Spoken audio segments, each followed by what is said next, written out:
ఆంధ్రప్రదేశ్ ఎక్కడో ఉంది, ఎక్కడో ఉండాల్సింది ఇంకెక్కడో ఉంది. అది ఉత్తరప్రదేశ్ అంటే ఒక రకమైన భావన ఉండేది. ఈ 1 డిస్ట్రిక్ట్ 1 ప్రోడక్ట్ కూడా ఉత్తరప్రదేశ్లోనే మొదలుపెట్టారండి. అది సక్సెస్ అయిన తర్వాతే మన రాష్ట్ర ప్రభుత్వం దాన్ని అందిపుచ్చుకుంది. అది ఈ గ్యాప్ని ఫిల్ చేయటానికి ఇది ఒక అవకాశం. దాన్ని లఘు ఉద్యోగ భారతి తీసుకొని కొంచెం కష్టమైనా సరే ఈ 28 జిల్లాల్లో 1 కాదు 2, 3 సార్లు అయినా సరే ఈ ప్రోగ్రాం నడపడానికి ముందుకు వచ్చాం సార్. దీనికి మా యోగేష్ చంద్ర కానీ, రాజేందర్ లాంటి వాళ్ళు ప్రతి జిల్లాలోనూ మనకున్నారు. వాళ్ళందరూ కూడా ఎంతో సమయం వెచ్చించి ఈ కార్యక్రమం చేపడతామని చెప్పి బాధ్యత వహించారు. దీంట్లో సిఐటిడి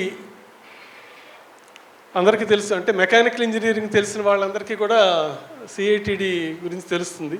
ఇంజనీరింగ్ గ్రాడ్యుయేట్ అయిన ప్రతివాడు మెకానికల్ ఇంజనీర్ అక్కడి నుంచి ఒక డిప్లొమా కోర్సు, ఒక సర్టిఫికేట్ కోర్సు తీసుకోవడం అనేది ఒక ఆనవాయితీగా ఉండేది గత ఎన్నో సంవత్సరాల పాటు హైదరాబాదులో. ఇప్పుడు అట్లాంటి సిఐటిడీలు ప్రతి రాష్ట్రంలోనూ వచ్చినాయి. విశాఖపట్నంలో కూడా ఒకటి పెట్టారు, గుంటూరులో కూడా లాంగ్ ఫామ్లో రావాల్సింది. ల్యాండ్ అలాట్ అయ్యి అన్నీ అలాట్ అయిన తర్వాత దాన్ని తీసుకెళ్ళి కొప్పర్తిలోకి మార్చారు. మళ్ళీ గుంటూరులో తీసుకురావడానికి రాష్ట్ర ప్రభుత్వం ప్రయత్నం చేస్తుంది. లఘు ఉద్యోగ భారతి కూడా గుంటూరులో ఒక టెక్నాలజీ సెంటర్ తీసుకురావడానికి తన వంతు ప్రయత్నం తను చేస్తుంది. నేను ఒక 6 నెలల క్రితం సెక్రటరీ ఎంఎస్ఎంఈని కలిశాను.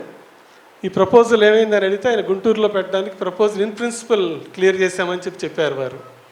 దానివల్ల ఏంటంటే ఒక 250 కోట్లతో మంచి బ్రహ్మాండమైన ఫెసిలిటీ ఇక్కడ వస్తుంది.